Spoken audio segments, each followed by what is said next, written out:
ಓ ಇದೇನಾ ಭತ್ತ? ಇದ್ರಲ್ಲೇನಾ ಬಿಡೋದು? ನೀನೇನಂತ ತಿಳ್ಕೊಂಡಿದ್ದೆ? ಭತ್ತ ಅಂದ್ರೆ ತೆಂಗಿನ ಮರದ ತರ ದೊಡ್ಡ ಮರದಲ್ಲಿ ಬಿಡುತ್ತೆ ಅಂತ ತಿಳ್ಕೊಂಡಿದ್ದೆ. ನಿನ್ನಂತವ್ರೆಲ್ಲ ಆರಂಭ ಮಾಡಕ್ ಬಂದ್ರೆ ಇನ್ಮೇಲೆ ಭತ್ತದ ಪೈರು ತೆಂಗಿನ ಮರನೇ ಆಗಿರ್ತದೆ. ಅಚ್ಚರಿ ಪೈರ್ ಕಟ್ ಮಾಡೋದ್ ಗೊತ್ತಾ ಇಲ್ಲ ತೋರ್ಸ್ಕೊಡ್ಬೇಕಾ? ಬೇಡ ಬೇಡ, ನಂಗೆಲ್ಲ ಗೊತ್ತಿದೆ. ನಮ್ಮೂರಲ್ಲಿ ಸ್ಟ್ರೈಕ್ ನಡೆದಾಗ ಎಲೆಕ್ಟ್ರಿಕ್ ವೈರ್ನ ಕಟಾರ್ ಅಂತ ಕಟ್ ಮಾಡಿದೀನಿ. ಈ ಪೈರ್ ಕಟ್ ಮಾಡಕ್ ಬರಲ್ವಾ? ಸರಿ ಸರಿ, ಈ ಸಾಲ್ ನಿಂದು, ಆ ಸಾಲ್ ನಂದು. ಶುರು ಮಾಡು, ಬೇಗ ಮುಗಿಸಿ ಊಟಕ್ಕೆ ಹೋಗೋಣ. ಊಟ ಮಾಡ್ಬಿಟ್ಟೆ ಶುರು ಮಾಡ್ಬೋದಲ್ಲ? ಏನು? ಸರಿ, ಆಮೇಲೆ ಮಾಡೋಣ ಊಟ.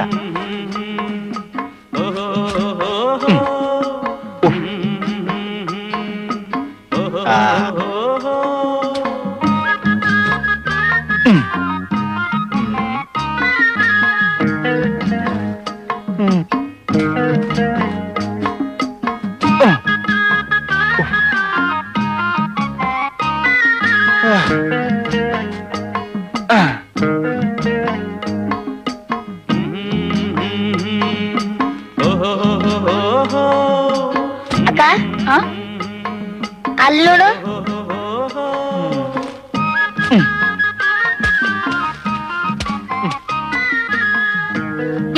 ಏನಿದು ಆಟ ಆಡ್ತಿದ್ಯಾ? ಆಟನ ನೋಡಿ, ಎಷ್ಟು ಹುಷಾರಾಗಿ ಒಂದೊಂದೇ ಪೈರ್ನ ಕಟ್ ಮಾಡ್ತಿದ್ದೀನಿ. ಯಾಕೆ? ಪೈರಿಗೆ ನೋವಾಗತ್ತೆ ಅಂತನಾ? ಹಿಂಗ್ ಕುಯ್ದ್ರೆ ಮುಗ್ಸಕ್ 1 ವರ್ಷ ಆಗತ್ತೆ ನೋಡು. ಹಿಂಗ್ ಬೇಗ ಕುಯ್ದು ಒಂದ್ ಕಡೆ ಹಾಕ್ಬೇಕು. ಅಷ್ಟು ಜೋರ ಕಟ್ ಮಾಡಿದ್ರೆ ಭತ್ತ ಎಲ್ಲ ಕೆಳಗ್ ಬಿದ್ದು ಹಾಳಾಗ್ ಹೋಗಲ್ವಾ? ಹೋದ್ರೆ ನಮ್ಮಪ್ಪನ್ ತಾನೆ ಹೋಗೋದು, ನಿಮ್ಮಪ್ಪಂದ ಏನಾದ್ರು ಹೋಗುತ್ತಾ? ಹಾಗಂತ ಮೊದ್ಲೇ ಹೇಳಕ್ಕಿಲ್ವಾ? ನೋಡ್ತಿರು ನಿಮ್ಮ ಅಪ್ಪಂದ್ ಹೆಂಗ್ ಕತ್ತರಿಸ್ತೀನಿ ಅಂತ. ಅಯ್ಯಯ್ಯೋ, ನಿನ್ ಕೈಯಲ್ಲಿ ಹೆಂಗ್ ಹೆಣಗ್ಬೇಕು ನನಗಂತೂ ಗೊತ್ತಾಗ್ತಿಲ್ಲ. ಉಳಕ್ ಬರಲ್ಲ, ಕಳೆ ಕೀಳಕ್ ಬರಲ್ಲ, ದನ ಅಂತೂ ತೊಳೆಯಕ್ಕೆ ಬರೋದಿಲ್ಲ. ಇಷ್ಟ್ ದೊಡ್ಡ ಗಂಚಾಗಿ ಹಸುವಿನ ಹಾಲು ಕರೆಯಕ್ ಬರಲ್ವಲ್ಲ ನಿಂಗೆ? ನೋಡು, ನನಗೆ ಹಾಗೆಲ್ಲ ಅವಮಾನ ಮಾಡ್ಬೇಡ. ನನಗ್ ಕೋಪ ಬಂದ್ರೆ ಹಾಲು ಕಾರದೇ ಬಿಡ್ತೀನಿ.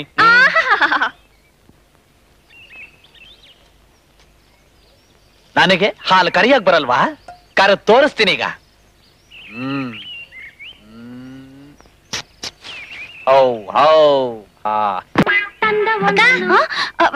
ಅವರಲ್ಲಿ ಯಾರು? ಯಾರೂ ಇಲ್ಲ. ಸರೋಯ್ತು. ಇಷ್ಟೊತ್ತಾದ್ ಯಾವ ಪ್ರಪಂಚಕ್ಕೆ ಹೋಗಿದ್ದೆ? ಅದು ಮದುವೆಯಾಗಿ ಮೊದಲ ರಾತ್ರಿ ಪ್ರಪಂಚಕ್ಕೆ ಹೋಗಿದ್ದೆ. ಅಷ್ಟರಲ್ಲಿ ನಾನ್ ಬಂದು ನಿನ್ನ ಈ ಪ್ರಪಂಚಕ್ಕೆ ಕರ್ಕೊಂಬಂದೆ ಅಷ್ಟೇ ತಾನೆ? ಗೊತ್ತಾಯ್ತು ಬಿಡು. ಆಗ್ ಮಾವ ಅನ್ಲಿಲ್ಲ, ಈಗ ಮಾವ ಅನ್ಲಿಲ್ಲ. ಕೆನ್ನೆ ಕಚ್ಚಿ ಮುಖ ಹುಳ್ಗಾದಾಗ ಮಾವ ಅಂದ್ರು. ಏನೋ ಇಷ್ಟ ಪೋಲಿ ಆಗಿದ್ಯಾ? ಅವ್ರೇ ಹೋಗ್ಲೋ ಕೆನ್ನೆ ಕಚ್ಚಿದ್ರು? ಅಯ್ಯೋ, ನಾನ್ ಹೇಳಿದ್ ಬರೀ ಹೋಗುಟು ಕಣೆ. ಮಾವಿನಕಾಯಿ ಕಚ್ಚಿದಾಗ ಮುಖ ಹುಳ್ಳಗಾಗಲ್ವಾ ಅದು. ನಾನೆಲ್ಲೋ ಅವ್ರನ್ನ ಮಾವ ಅಂತ ಹೇಳಿದ್ಯೇನೋ ಅಂತ ಅನ್ಕೊಂಡ್ಬಿಟ್ಟೆ. ಅವ್ರು ಅಂದ್ರೆ ನಮ್ ಮನೆಗ್ ಬಂದವ್ರಲ್ಲ ಅವ್ರು. ಅವ್ರನ್ನ ನಾನ್ ಯಾಕೆ ಮಾವ ಅನ್ಲಿ? ಅವ್ರನ್ನ ಅಣ್ಣ ಅನ್ನು ಅಂತ ಅಮ್ಮನೇ ಹೇಳ್ಕೊಟ್ಟಿದ್ದಾಳೆ. ಅಣ್ಣ ಅಂದ್ರೆ ಚೆನ್ನಾಗಿರಲ್ಲ ಕಣೋ. ಮತ್ತಿನ್ನೇನಂತ ಹೇಳಿ? ಮಾವ ಅಂತ ಹೇಳು. ನಾನ್ ಹೇಳಲ್ಲ. ಜಾಣ ಅಲ್ವಾ? ಹೇಳಪ್ಪ. ಹೇಳ್ತೀನಿ. ಸಿನಿಮಾ ನೋಡಕ್ ಕಾಸು ಕೊಡ್ತೀಯಾ? ಯಾವ ಸಿನಿಮಾ? ನಮ್ ಗುರು ಸಿನಿಮಾ, ರಣಧೀರ. ಕೊಡ್ತೀನಿ. ಎಲ್ಲಿ ಮಾವ ಅಂತ ಹೇಳು. ಮಾವ. ಇನ್ನೊಂದ್ಸಲ ಹೇಳು. ಮಾವ. ಜಾಣ ಅಲ್ವಾ? ಜೋರಾಗಿ ಇನ್ನೊಂದ್ಸಲ ಹೇಳು. ಮಾವ.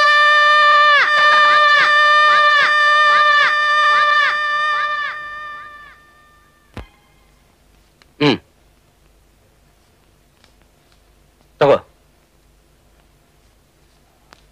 ತಗೋಮ್ಮ. ಆನಂದ್,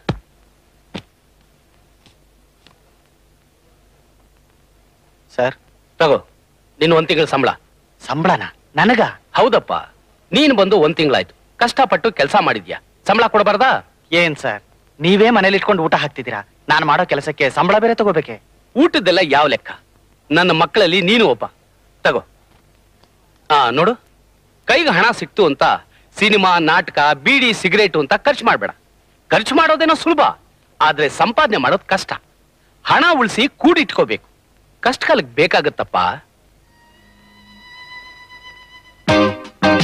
ಇದ್ರಲ್ಲಿ 3000 ರೂಪಾಯಿ ಇದೆ.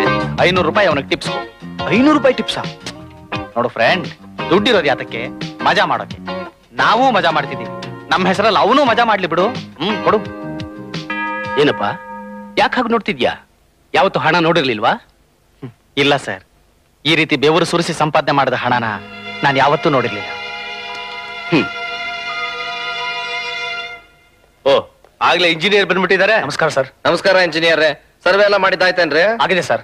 ಪ್ಲಾನ್ ಕೂಡ ತಂದಿದ್ದೀನಿ. ಸಕ್ಕರೆ ಫ್ಯಾಕ್ಟ್ರಿ ಕಟ್ಟೋಕೆ ನೀವು ತೋರಿಸಿರೋ ಜಾಗ ಹಾ. ಅಷ್ಟೇನ್ ಚೆನ್ನಾಗಿಲ್ಲ ಸರ್.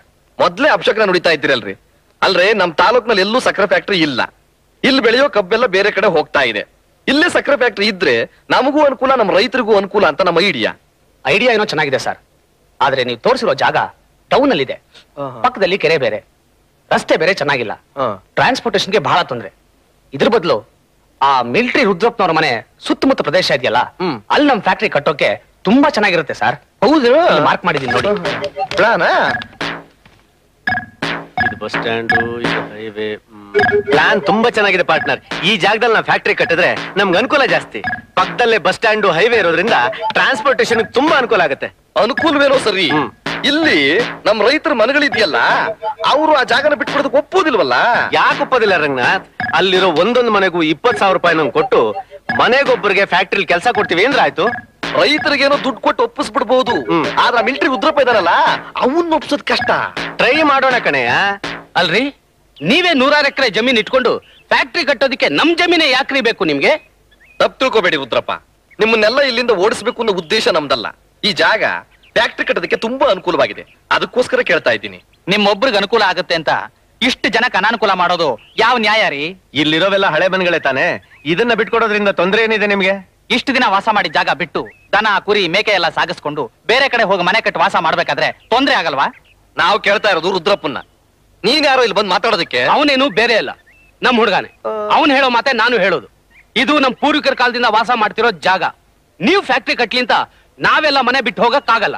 ಅಲ್ಲ ಯಾರು ರುದ್ರಪ್ಪ, ಯಾರೋ ತಿಳುವಳಿಕೆ ಇಲ್ಲದ ಹುಡುಗ ಹೇಳ್ದ ಅಂತ ನೀನು ಅವನ್ ತಾಳಿಕೆ ಕುಣಿತಾ ಇದೀಯಲ್ಲ. ನಾವೇನ್ ನಿಮ್ ಮನೆಗಳನ್ನೆಲ್ಲ ಪುಗ್ಸಟ್ಟೆ ಬಿಟ್ಕೊಡಿ ಅಂತ ಕೇಳ್ತಾ ಇದೀವ? ಈಗಿನ ರೇಟ್ ಪ್ರಕಾರ ಎಷ್ಟು ಬೆಲೆ ಇದೆಯೋ ಅದಕ್ಕಿಂತ 10,000 ರೂಪಾಯಿ ಜಾಸ್ತಿನೇ ಕೊಡ್ತೀವಿ. ನೀವೆಲ್ರೂ ಮನೆ ಕಟ್ಕೊಳ್ಳೋದಕ್ಕೆ ನಮ್ಮ ಎಸ್ಟೇಟ್ನಲ್ಲಿ ಜಾಗನೂ ಕೊಡ್ತೀವಿ. ಅದು ಅಲ್ಲದೆ ನಮ್ ಫ್ಯಾಕ್ಟ್ರಿನಲ್ಲೇ ಮನೆಗೊಬ್ಬೊಬ್ಬರಿಗೆ ಒಂದೊಂದು ಕೆಲಸನೂ ಕೊಡ್ತೀವಿ. ಇನ್ನೇನು?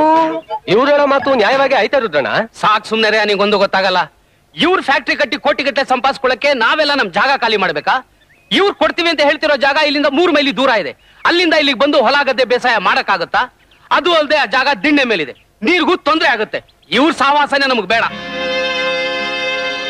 ಮರ್ಯಾದೆಯಾಗಿ ಹೇಳ್ತಾ ಇದ್ದೀನಿ, ದುಡ್ಡು ಬೇಕಾದ್ರೆ ಇನ್ನೂ ಜಾಸ್ತಿ ಕೇಳು. ಅದನ್ನ ಬಿಟ್ಟು ಸುಮ್ನೆ ನಮ್ಮನ್ನ ಎದುರಾಕೊಂಡು ನೀನ್ ಇಲ್ಲಿ ಬಾಳಕ್ಕಾಗತ್ತಾ? ಕೋಪ ಮಾಡ್ಕೋಬೇಡ ಗೋಪಾಲ, ಅವರು ನಿಧಾನವಾಗಿ ಯೋಚನೆ ಮಾಡ್ಲಿ. ಮಿನಿಸ್ಟ್ರಿ ಲೆವೆಲ್ ನಲ್ಲಿ ನಮ್ಗೆ ಎಷ್ಟು ಸಪೋರ್ಟ್ ಇದೆ ಅನ್ನೋ ವಿಷಯ ಅವ್ರಿಗೆ ಗೊತ್ತಿಲ್ವೇ? ಸಾಕ್ ನಿಲ್ಲಿಸ್ರಿ. ನಾನು ಮಿಲಿಟರಿ ಕೆಲಸ ಮಾಡ್ದವನು. ರೂಲ್ಸ್ ರೆಗ್ಯುಲೇಷನ್ಸ್ ಏನು ಅಂತ ನಿಮ್ಗಿಂತಲೂ ಚೆನ್ನಾಗಿ ನನಗ್ ಗೊತ್ತು. ಏನೋ ದೊಡ್ಡ ಮನುಷ್ಯರು ಇಲ್ಲಿವರೆಗೂ ಬಂದಿದ್ದಾರೆ ಅಂತ ಮರ್ಯಾದೆ ಕೊಟ್ರೆ ಹೆದರ್ಸೋಗ್ ಬರ್ತೀರಾ? ಹೋಗ್ರಿ, ಅದ್ ಯಾವ ಸಪೋರ್ಟ್ ತಗೊಂಬಂದ್ ಏನ್ ಮಾಡ್ತಿರೋ ಮಾಡಿ ಹೋಗ್ರಿ. ಓ, ಹಾಗಾದ್ರೆ ಇದೇ ನಿಮ್ ಕೊನೆ ತೀರ್ಮಾನವೋ? ಹೌದು. ಹೊರಡಿ. ರಂಗು ಬಾ.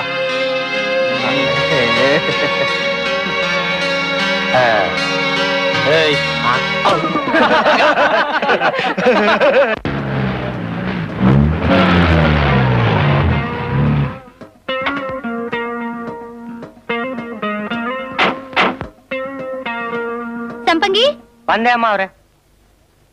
ಇದೇನ ಟೂರಿಂಗ್ ಟಾಕೀಸ್ ನೀ ಹೇಳಿದ್ದು? ಹೌದಮ್ಮ ಅವ್ರೆ. ಏನಿದು ಕಡ್ಲೆಕಾಯಿ ಗೋಡೌನ್ ಇದ್ದಾಗಿದೆಯಲ್ಲ? ಇದು ಒಂಥರ ಗೋಡೌನೆ, ಆದ್ರೂ ಇದ್ರಲ್ಲಿ ಸಿನಿಮಾ ತೋರಿಸ್ತಾರೆ. ಚೆನ್ನಾಗ್ ಕಾಣಿಸುತ್ತಾ? ಕಾಣಿಸುತ್ತೆ, ಕೆಲವು ಸಲ ಸರಿಯಾಗಿ ಕೇಳಿಸಲ್ಲ. ಗಲಾಟೆ ಜಾಸ್ತಿ ನೋಡಿ. ಸಿಟಿಲಿ ನೀವು ನೋಡೋ ಸಿನಿಮಾದಲ್ಲಿ ಒಂದೇ ಇಂಟರ್ವಲ್ ಇರುತ್ತೆ, ಆದ್ರೆ ಇಲ್ಲಿ 7-8 ಸಲ ಆಗ್ತಾನೆ ಇರುತ್ತೆ ಇಂಟರ್ವಲ್. ಹಾ, ಆದ್ರೂ ನೀವು ಹುಟ್ಟೋಕ್ಕಿಂತ ಮುಂಚೆ ತಯಾರಾದ ಪಿಕ್ಚರ್ಸ್ ಗಳನ್ನೆಲ್ಲ ಇಲ್ಲಿ ನೋಡಬಹುದು. ನಾನು ಹಳೆ ಪಿಕ್ಚರ್ ಒಂದು ನೋಡಿಲ್ಲ, ಈಗ ನೋಡೋಣವಾ? ಈಗ್ಲಾ? ಹೊತ್ತಾಗೋಯ್ತಲ್ಲ ಅಮ್ಮ ಅವ್ರೆ, ಇಷ್ಟೊತ್ತಿಗೆ ಪಿಕ್ಚರ್ ಅರ್ಥ ಓಡ್ಬಿಟ್ಟಿರುತ್ತೆ. ಅದೆಲ್ಲ ನಂಗೆ ಗೊತ್ತಿಲ್ಲ.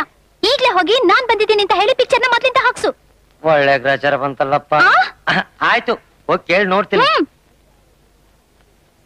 ಒಳ್ಳೆ ಕತೆ ಆಯ್ತ್ರಿ. ನಡೀತಾ ಇರೋ ಸಿನಿಮಾ ಹ್ಯಾಂಗ್ರಿ ನಿಲ್ಸಕ್ ಆಗ್ತೈತಿ?